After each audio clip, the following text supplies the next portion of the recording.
नमस्कार दोस्तों, इन्वायरो अकेडमी पे आप सभी का एक बार फिर बहुत बहुत स्वागत है। बच्चों, BPSC assistant sanitary and waste management officer का जो सीरीज़ हमने स्टार्ट किया है उसका ये दूसरा लेक्चर है। आप सभी लोगों ने पहला लेक्चर देख लिया होगा, पर आप लोगों का रिस्पॉन्स उतना अच्छा नहीं हमें मिला जितने आप रिक्वेस्ट कर रहे थे, है ना बच्चों। लेक्चर कैसा है ये हमें तभी पता चलता है जब आप जो है लेक्चर पे कोई कमेंट जो है देते हैं या लाइक करते हैं। उसी के हिसाब से ये पता चलता है कि बच्चों को लेक्चर कितना समझ में आया है। ठीक है, हालांकि जो है ये ज़रूरी नहीं है लाइक करना एंड कमेंट करना, बट फिर भी एक स्पेशल सीरीज़ आप लोगों के लिए चलाई है। अगर आप लोगों को लगता है कि हम ये सीरीज़ अच्छा काम कर रही है, अच्छा काम कर सकती है आप लोगों के लिए, तो आपको डेफिनेटली जो है हमें अपना जो है रिस्पॉन्स बताना चाहिए। ठीक है, अच्छा लगता है कि जब आप लोग जो है रिस्पॉन्स करते हैं, तो आप लोगों से सजेशन यही रहेगा कि अगर आप लोगों को लगता है कि ये सीरीज़ अच्छी है, हमें कंटिन्यू करना चाहिए, तो कमेंट बॉक्स में ज़रूर बताना बच्चों। ठीक है, तो चलिए जो है आज का क्लास स्टार्ट करते हैं। तो जहाँ से हमने पिछला लेक्चर ख़त्म किया था, हम बात कर रहे थे सॉलिड वेस्ट मैनेजमेंट सिस्टम की। तो इसमें पहला जो चरण है वो होता है वेस्ट का जनरेशन। तो वेस्ट की डेफिनेशन से ही आपको पता है कि कोई ऐसा वस्तु जिसका जो है हमारे लिए कोई उपयोग नहीं है, जो किसी भी कारणवश जो है अब हमारे किसी काम में नहीं आ सकता, वो सभी चीज़ें जो हैं वेस्ट कहलाती हैं। और वेस्ट जो है आपका अलग अलग सेक्टर से अलग अलग टाइप का जनरेट होता है। तो जब वेस्ट जनरेट हुआ तो सबसे पहले इंटरमीडिएटली हम उसको कहीं ना कहीं स्टोर करते हैं। जैसे कि हम जो है हमारे घरों में डस्टबिन है, डस्टबिन में अपने वेस्ट को हमने स्टोर करके रख लिया। उसके बाद में जो है जो वेस्ट पिक करने वाले आते हैं वो वेस्ट को पिक करते हैं, और पिक करने के बाद में उसको जो है कहाँ ले जाते हैं, आपके घरों से बाहर जो आपकी कॉलोनी में या आपके मोहल्ले में जो है बड़े डस्टबिन लगे होते हैं, वहाँ पे उनको ट्रांसफ़र कर दिया जाता है। ठीक है, वहाँ पे जो है वो कलेक्ट कर लिया जाता है। पूरे एक जो है कॉलोनी से जो वेस्ट है उसको जो है इस प्रकार से कलेक्ट कर लिया जाता है, या आप जो है स्वयं भी जाके उस बड़ी डस्टबिन में उसको कलेक्ट कर सकते हैं, डाल सकते हैं। अब उसके बाद में क्या होता है, उसके बाद में बड़ी बड़ी गाड़ियाँ आती हैं। ठीक है, और वो गाड़ियाँ जो हैं उन कंटेनर को या तो कंटेनर उठा के खाली कर लेते हैं, या फिर जो है पूरा का पूरा कंटेनर उठा के ही ले जाते हैं। एंड उसके बाद में उनको जो है जहाँ पे वेस्ट जो है हम बेसिकली सेग्रीगेट करते हैं। ठीक है, जो एक ऐसा यूनिट है जहाँ पे वेस्ट को डिस्पोज करने से पहले उसमें जितनी भी काम की वस्तुएं हैं उनको सेपरेट कर लिया जाता है। प्रोसेसिंग यूनिट बेसिकली आप कह सकते हो। प्रोसेसिंग में बहुत सारी चीज़ें होती हैं, जैसे कि आप लोग ये देख रहे होंगे कि आपके जो मोहल्ला है, आपकी जो कॉलोनी है, वहाँ पे छोटे छोटे बच्चे कई बार आपको वेस्ट से प्लास्टिक की बोतलें, कांच की बोतलें, इस प्रकार से जो है चीज़ें निकालते हुए दिखाई दे देते हैं, है ना। वो क्या करते हैं, उनका रिसाइकल वैल्यू होता है, उनका जो है उन्हें बेच के कुछ पैसा मिलता है, इसीलिए वो क्या है ऐसी ऐसी चीज़ें इकट्ठा करते हैं, उनको बेच देते हैं। तो जब इस प्रकार की यूनिट जो होती हैं जिनको प्रोसेसिंग यूनिट बोलते हैं ये काम करती हैं, तो वो भी सेम ही काम करती हैं। ये तो मैनुअली जो है उसमें से काम की चीज़ें वो निकाल लेंगे और जो है उसको रिसाइकलिंग के लिए भेज देंगे। एंड जो आपका ऑर्गेनिक वेस्ट है जो बायोडिग्रेड हो सकता है उसे कंपोस्ट के लिए भेज देंगे, और रेस्ट ऑफ द जितना भी आपका वेस्ट बचा है जिसका अंततः कुछ नहीं किया जा सकता उसको डिस्पोज कर दिया जाता है। यहाँ तक की कहानी जो है आप लोगों को समझ में आनी चाहिए। ठीक है बच्चों, देखिए अब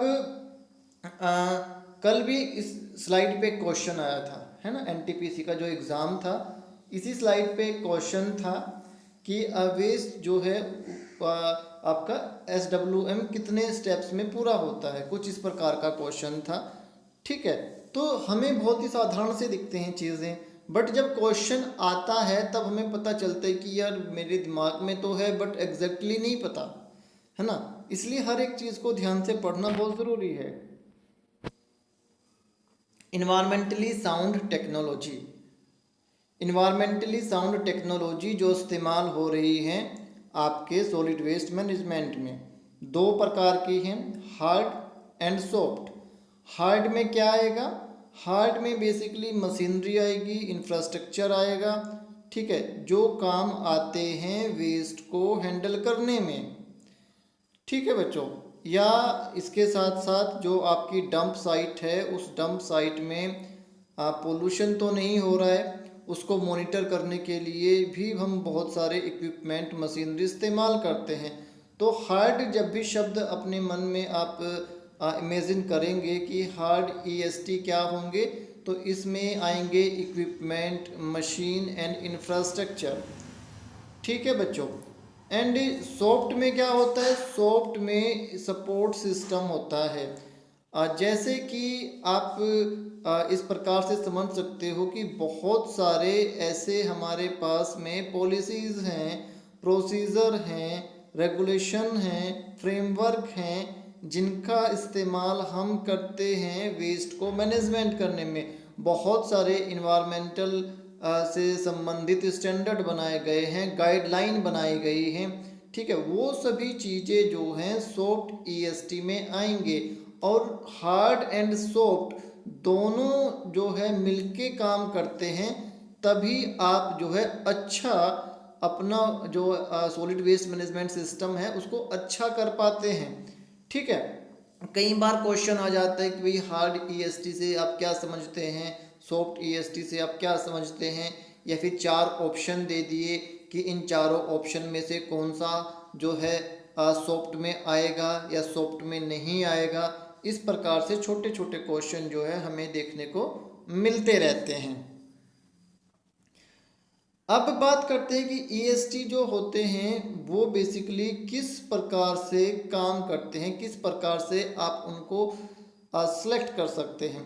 अब देखिए कि जो डेवलप्ड कंट्री है वहाँ पे तो बहुत अच्छे अच्छे इक्विपमेंट हैं, है ना, वहाँ पे सिस्टम बहुत अच्छा है, रेगुलेशन भी बहुत अच्छे हैं। बट अगर मैं एक डेवलपिंग कंट्री लाइक भारत देश की बात करूँ, तो यहाँ पे कुछ चीज़ें हमें ध्यान में रखनी हैं।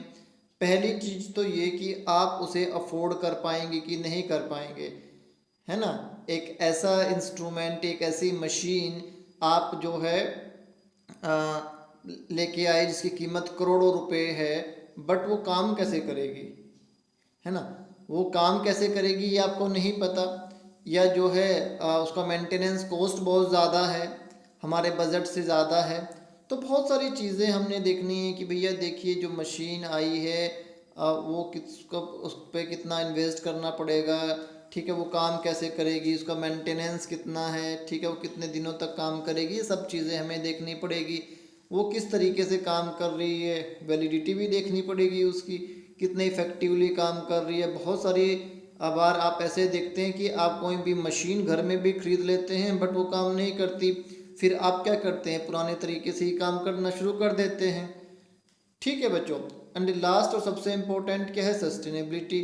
सस्टेनेबिलिटी का मतलब ये है कि भैया आप एक मशीन इस्तेमाल कर रहे हैं, उसका हमारे इन्वायरमेंट पे क्या इफ़ेक्ट है। ऐसा नहीं है कि भैया जो आपने मशीन चला रहे हो उसमें फॉसिल फ्यूल कंजम्पशन बहुत ज़्यादा हो, ठीक है, एनर्जी का खर्च बहुत ज़्यादा हो। और ऐसा भी हो सकता है कि भैया जो आपके समाज में लोग हैं उनको पसंद ना आए, है ना, उनको वो चीज़ पसंद ना आए, ये भी एक बहुत बड़े इशू हो जाते हैं भैया इस तरीके से हम अपने काम नहीं करेंगे। ठीक है बच्चों।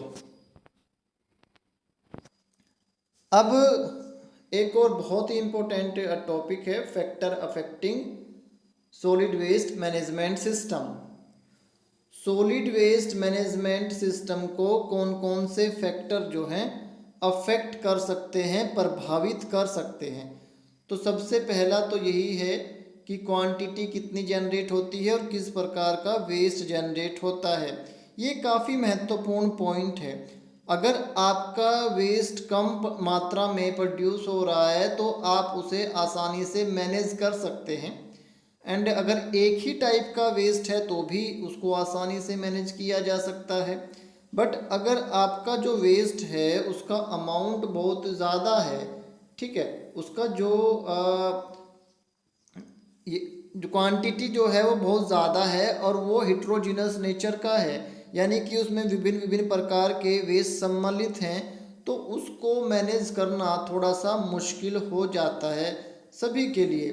तो क्वांटिटी एंड कैरेक्टरिस्टिक्स जो है वो काफ़ी महत्वपूर्ण होते हैं वेस्ट जनरेशन के टाइम से लेके वेस्ट डिस्पोजल के टाइम तक, है ना। क्योंकि अगर आप ये देखें कि आपके पास में 50 टन वेस्ट है, उसको मैनेज करने के लिए आपको बहुत सारा मैन पावर चाहिएगा, बहुत सारा जगह चाहिएगा। वहीं पे 5 टन है तो उसको मैनेज करना थोड़ा आसान रहेगा। क्लाइमेट एंड सीजनल वेरिएशन, ये भी बहुत ही महत्वपूर्ण है, ना केवल वेस्ट जनरेशन में बल्कि वेस्ट मैनेजमेंट में भी। क्लाइमेट एंड सीजनल वेरिएशन को आप बहुत अच्छे से समझ सकते हो कि भैया बरसात के समय क्या होता है, जो आपकी सड़कें हैं वहाँ पे जो डस्टबिन रखी होती है या जो है वहाँ पे वेस्ट किसी ने डंप किया होता है वो सारा बह जाता है ना। ये एक एग्जाम्पल हो गया। दूसरा एग्जाम्पल, सर्दी के समय में क्या होता है कि भाई आपका जो वेस्ट है वो आसानी से डिग्रेड नहीं होता, है ना, लंबा समय लेता है। माइक्रो ऑर्गेनिज्म जो है उनको डिग्रेड नहीं कर पाते बिकॉज लो टेम्परेचर में माइक्रोबियल एक्टिविटी कम हो जाती है ना। तो जहाँ पे गर्मी के समय जो है आपका वेस्ट जो है 15 दिन में डिग्रेड हो जाता था, वहीं पे जो है सर्दियों में वो 30 दिन तक डिग्रेड नहीं होता। तो उस समय पे वेस्ट को कहाँ स्टोर करेंगे, है ना। ये एक और समस्या हो सकती है। इसके साथ साथ अब गर्मियों का आप ले लीजिए कि सर्दी में अगर कोई वेस्ट इकट्ठा करने के लिए 3 दिन तक नहीं आता है तो चल जाता है, ठीक है, वेस्ट इतनी आसानी से नहीं सड़ता, फिर से माइक्रोबियल एक्टिविटी कम है। बट अगर गर्मियों में ऐसा हो तो भैया सुबह से शाम तक ही जो है इतनी स्मेल आनी शुरू हो जाती है क्योंकि माइक्रोबियल डिग्रेडेशन ज़्यादा हो जाती है। तो ये सारी चीज़ें जो हैं ये बहुत इम्पोर्टेंट हैं। क्लाइमेट एंड जो सीजनल वेरिएशन हैं ये आपके वेस्ट जनरेशन में बहुत महत्वपूर्ण भूमिका प्ले करते हैं। वेस्ट जनरेशन का ही आप एग्जांपल ले लो। सीज़न के साथ में मैंगो के समय क्या होता है, जब मैंगो सीज़न आता है तो चारों तरफ मैंगो मैंगो दिखाई देते हैं आपको, है ना। तो उस प्रकार का वेस्ट ज़्यादा जनरेट होता है। एंड यहाँ पे अब जो है आप सर्दियाँ आने वाली हैं, सर्दियों में आप देख रहे हैं कि मूंगफली जो है उनके जो छिलक हैं वो कितने सारे होंगे, है ना। उस तो वेस्ट का जनरेशन भी वेरी करता है ना। सीजन के साथ साथ फसल कटने पे जो है किस प्रकार का वेस्ट निकलता है, फसल बोने के टाइम पे किस टाइप का जो है वेस्ट निकलता है, ये सब भी प्रभावित होता है season two season and climate के अनुसार। ये वेस्ट जनरेशन भी बदलता है और मैनेजमेंट में भी जो है तब्दीली हमें लानी पड़ती है according to season. Physical characteristics of an urban area, आप कैसे एरिया में रह रहे हैं ये काफ़ी महत्वपूर्ण है वेस्ट मैनेजमेंट में। देखिए कि अगर आप एक लेस डेवलप एरिया में रह रहे हैं तो वहाँ पे जो है फूड वेस्ट आपको ज़्यादा मिलेगा, एंड अगर आप एक डेवलप्ड एरिया में रह रहे हैं तो वहाँ पे आपको पेपर वेस्ट ज़्यादा मिलेगा। तो एरिया टू एरिया बहुत चीज़ें वेरी कर जाती हैं। इसके साथ साथ जो लेस डेवलप्ड एरिया है वहाँ पे वेस्ट जनरेशन का जो आप देख रहे हैं कि प्रकार होता है, टाइप होता है, जैसे मैंने बताया फूड वेस्ट वहाँ पे ज़्यादा है। एंड वहाँ पे लोगों का जो मैनेजमेंट सिस्टम है वो पैसे की कमी की वजह से थोड़ा सा कमज़ोर रहता है। वहीं पे आप हाई फाई किसी एक बड़ी सोसाइटी में जाइए, वहाँ पे क्या होगा कि प्रॉपर एक सिस्टम है कि डस्टबिन रखे हुए हैं, डस्टबिन में लोग जो है अपना वेस्ट डाल रहे हैं, सिस्टमेटिक तरीके से जो है काम चल रहा है। किसी अच्छे हॉस्पिटल में आप जाइएगा तो आपको लगेगा कि वहाँ पे 2-3 डस्टबिन रखे हुए हैं अलग अलग प्रकार की, एंड जो है उनमें मैं बायोमेडिकल वेस्ट की बात नहीं कर रहा हूँ, मैं वेस्ट केवल वेस्ट की बात कर रहा हूँ, ठीक है। तो एरिया टू एरिया भी क्या होता है कि आपका जो वेस्ट है उसका जनरेशन भी प्रभावित होता है और मैनेजमेंट भी प्रभावित होता है। एंड इसके साथ साथ बहुत सारे ऐसे फैक्टर्स हो सकते हैं जो हमें लगता है कि बहुत ज़्यादा महत्वपूर्ण नहीं है, but waste generation and management में ये लोग बहुत ये जो चीज़ें हैं ये बहुत महत्वपूर्ण होती हैं। ठीक है। आप किसी एक ऐसे एरिया में जाइए जहाँ पे एरिया बहुत बड़ा है एंड वहाँ पे कलेक्ट करने वाले जो लोग हैं वो कम हैं वेस्ट को, तो क्या होगा कि आज आपने एक घर से कलेक्ट किया, एक कॉलोनी में जो है आपने कलेक्ट किया, हो सकता है दूसरे दिन आपको दूसरे में जाना पड़े, तो इससे क्या है कलेक्शन फ्रीक्वेंसी प्रभावित हो सकती है। ठीक है बच्चों, पैसा सबसे बड़ी चीज़ है। पैसा सबसे बड़ी चीज़ है किसी भी चीज़ के लिए। सॉलिड वेस्ट मैनेजमेंट में भी जो है सेम यही चीज़ है कि पैसा अगर आपके पास में अच्छा नहीं है तो आप जो है अच्छा मैनेज नहीं कर पाएंगे। एंड हमारे यहाँ पे जो है मैक्सिमम खर्चा जो आता है वो वेस्ट को कलेक्ट एंड ट्रांसपोर्ट करने में आता है। अगर आप सरकारी आंकड़ों पे ध्यान दें तो ज़्यादातर लगभग 80% से ज़्यादा जो खर्च है वो केवल इन्हीं दो सेगमेंट पे हो जाता है, वेस्ट को कलेक्ट करना एंड ट्रांसपोर्ट करना। उसके बाद में आप देखिए कि जो मैनेजमेंट का हिस्सा है उसमें केवल यानी कि वेस्ट को रिसाइकिल करना, रीयूज़ करना, डिस्पोज करना, जिसको हम सबसे महत्वपूर्ण मानते हैं और काम ही वहाँ से स्टार्ट होता है, तो वहाँ पे जो है हमारे टोटल बजट का जो पास होता है केवल 20% या लेस देन 20% खर्च होता है। मोर देन 80% तो वेस्ट को कलेक्ट करने में और ट्रांसपोर्ट करने में ही हमारा खर्च हो जाता है। तो ये बहुत महत्वपूर्ण है कि आपके पास में जो है किस प्रकार की चीज़ें हैं। ठीक है, कैसे आपका जो रिवेन्यू है, कहाँ से आपको पैसा मिल रहा है। ठीक है बच्चों, तो अगर आप जो है इस टाइप के जब चीज़ें देखते हैं कि भैया क्या फाइनेंस मतलब केवल पैसा, ठीक है, हाँ पैसा जो है टर्म बिल्कुल आपको लगेगा, बट कैसा क्वेश्चन आएगा, है ना। जैसे मैंने अभी आपको एक क्वेश्चन का एग्जांपल दिया कि भैया जो है हमारा जो सॉलिड वेस्ट मैनेजमेंट सिस्टम है उसमें 80% से ज़्यादा खर्चा कलेक्शन एंड ट्रांसपोर्ट में होता है। तो इस टाइप के क्वेश्चन जो है इसी प्रकार के हेडिंग के अंदर आ जाते हैं। इसलिए हमें ध्यान से जो है सुनना होता है, देखना होता है, चीज़ों को समझना होता है, जिससे कि चीज़ें जो है क्रिस्टल क्लियर हो। अब नेक्स्ट आप देख रहे पॉइंट है इसमें हमारा कल्चर कैसा है। कल्चर से जो है बहुत सारी चीज़ें प्रभावित होती हैं। जैसे कि आप सिंपली एक चीज़ देख सकते हैं कि भैया हमारे यहाँ पे जो है बहुत सारे जो लोग हैं, ठीक है, वो इस प्रकार के हैं कि वो नॉन वेजिटेरियन हैं एंड कुछ लोग जो है वेजिटेरियन हैं। तो यहाँ पे आप देखेंगे कि वेस्ट जनरेशन प्रभावित हो जाएगा। फिर हमारे यहाँ पे सिस्टम ऐसा है कि भैया जो वेस्ट कलेक्ट करने वाले लोग हैं वो एक अलग ही कास्ट के लोग हैं, समझ रहे हैं ना, कि वो जो है स्पेसिफाई कर दिए हमारे सोसाइटी ने, समाज ने। अब वो देखें तो अगर काम की दृष्टि से देखें तो ठीक है कि भैया हाँ वो लोग सदियों से इस चीज़ को करते आ रहे हैं तो वो काम करेंगे। बट जो दूसरे लोग हैं वो वेस्ट को कलेक्ट करने में उनकी मदद किस तरीके से करते हैं, ये बहुत महत्वपूर्ण चीज़ है ना। कई बार हम देखते हैं कि कुछ लोग बहुत ही सभ्य होते हैं और जो है उनकी पूरा सपोर्ट करते हैं। कुछ कई बार हम देखते हैं कि कोई लोग जो है इतने असभ्य होते हैं कि वो उनसे अच्छे से बात नहीं करते, अच्छे से रिस्पॉन्ड नहीं करते हैं। ठीक है, हालांकि गवर्नमेंट ने जो है उनको काम दिया है एंड उनका बहुत ही महत्वपूर्ण कार्य है।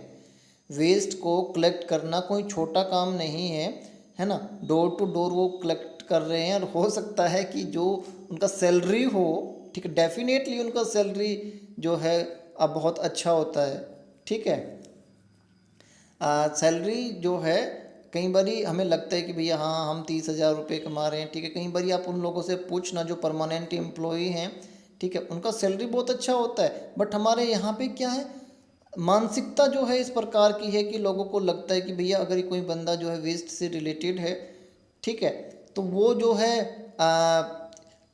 उस गरीब ही आदमी होगा, ठीक है। जैसे मैं जो है एक प्रोजेक्ट पे काम कर रहा था, उस प्रोजेक्ट पे हमारा क्या था, बठिंडा में जो था वो प्रोजेक्ट था, उसमें हमने वेस्ट सेग्रीगेट करना था, ठीक है। मैं जो है 1 टन वेस्ट, 100 किलो वेस्ट जो है डाला हुआ था, उसके पास में बैठा हुआ था, 3-4 जो है मेरे एम्प्लॉय उसको सेग्रीगेट कर रहे थे, है ना। तो लोगों को लगा कि हम जो है कूड़ा बीनने वाले हैं, है ना।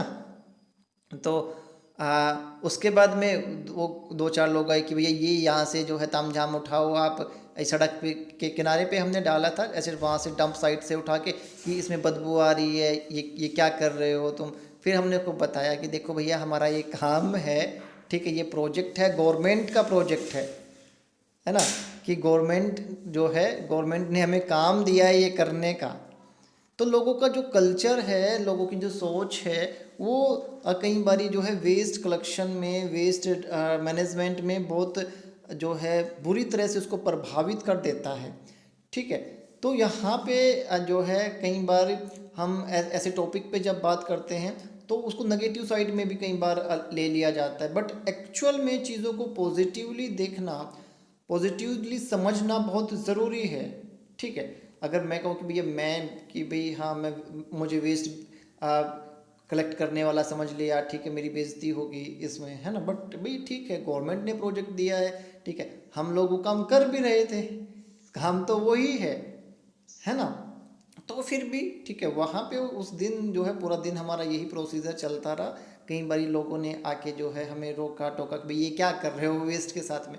हमने क्या हुआ तभी, यहाँ पे जो है बाल रखे हुए थे, यहाँ पे वेस्ट में जो कांच के टुकड़े हैं वो रखे हुए थे, हम हमारा काम था उसको सेग्रीगेट करना, है ना, कि जिससे कि ये पता चल सके कि बठिंडा शहर में जो है बेसिक कॉम्पोजिशन क्या है वेस्ट की, ठीक है। जगह जगह पे हमने ये काम किया, वहाँ पे डिफरेंट डिफरेंट डंप साइट पे, एंड उसके बाद में उसको हमने जो है पूरा बना के कि भैया 1 टन वेस्ट में इतना कांच है, इतना ये है, इतना वो है, जिससे कि जो उन्होंने किसी को भी कॉन्ट्रैक्ट देना होगा, गवर्नमेंट को एक डॉक्यूमेंट चाहिए था, है ना।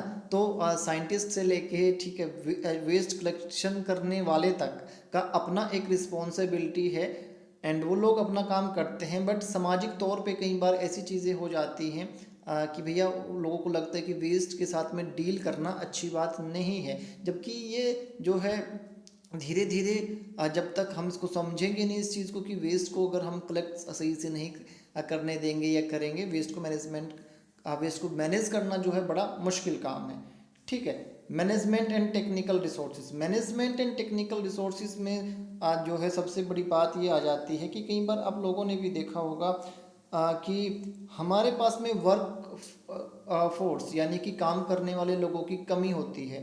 अब अगर हम आबादी की बात करें तो हमारी आबादी बहुत ज़्यादा है, बट वेस्ट को पिक करने वाले लोग जो हैं बहुत ही कम हैं।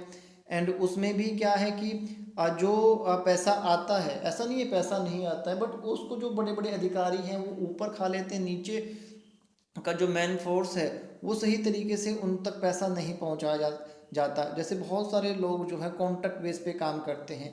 अब कॉन्ट्रैक्ट बेस पे अगर मान लीजिए गवर्नमेंट ने कहा कि भैया आप एक काम कीजिए, आप 20 एम्प्लॉय को जो है रख लीजिए। अब 20 एम्प्लॉय को आप रखने के लिए आपको पास में सैलरी आया, बट आपने क्या किया, आपने जो है 10 ही लोग जो है हायर किए, 10 लोगों का सैलरी जो है गायब हो गया, है ना। इस प्रकार की चीज़ें भी बहुत देखने को मिलती हैं। एंड फिर आज जो है ट्रेनिंग की बात आती है कि भैया आपने कितना ट्रेनिंग दिया है, किस प्रकार से आप जो है काम कर रहे हैं, ठीक है। आजकल आप लोगों ने देखा होगा कि जो वेस्ट पिक करने वाले लोग आते हैं, ठीक है, कुछ लोग ऐसे होते हैं कि बिल्कुल वेल ट्रेंड, उनके पास में गाड़ी अपनी है, ठीक है, वो अच्छे से अपना काम करते हैं। कुछ लोग जो अनस्किल्ड हैं वो ज़्यादा अच्छे से अपना काम नहीं कर पाते हैं, उनको जो है एक्चुअल में यही नहीं पता होता है कि भैया कौन सा गीला ये कूड़ा है, कौन सा आपका जो है सूखा कूड़ा है। दैट मीन्स कि अलग अलग डस्टबिन में इकट्ठा करना होता है, कौन से को किस में आपने जो है इकट्ठा करना है, कौन सा रिसाइकल हो सकता है, कौन सा नहीं। तो ये सब ट्रेनिंग दी जाती है, बट मैनेजमेंट के अभाव में इस प्रकार की चीज़ें जो है नहीं होती हैं। तो क्या होता है कि जो एक प्रॉपर प्रोसीजर है वो नहीं हो पाता है वेस्ट कलेक्शन का, ठीक है बच्चों।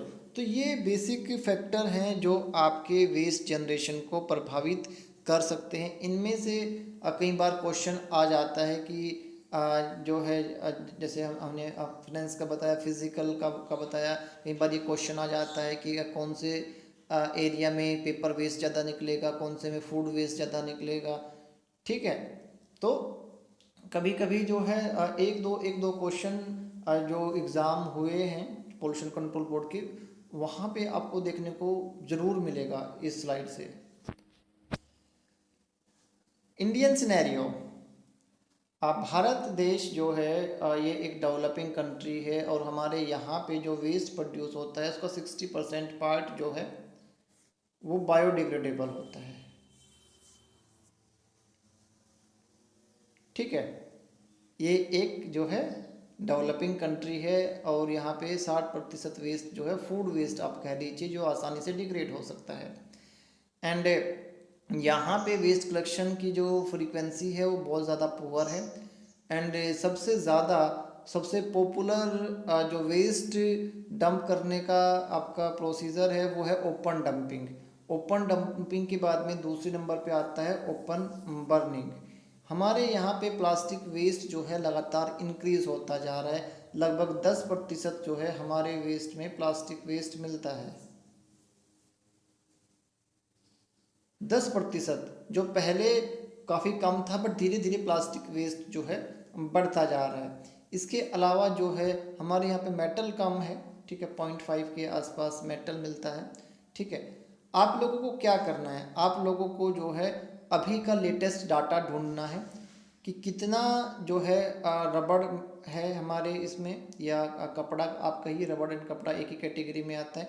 कितना ग्लास है, कितना प्लास्टिक है ना, कितना मेटल है और कितना इनर्ट वेस्ट है। ये 4-5 पॉइंट आपने जो है सर्च करना है। एक क्वेश्चन आपको ज़रूर मिलेगा कि भैया इंडिया में कितना वेस्ट प्रोड्यूस हुआ, है ना। सबसे पहले आप ये सर्च कर लेंगे, उसमें से कितना बायोडिग्रेडेबल है, जैसे मैंने बताया 60% है ना।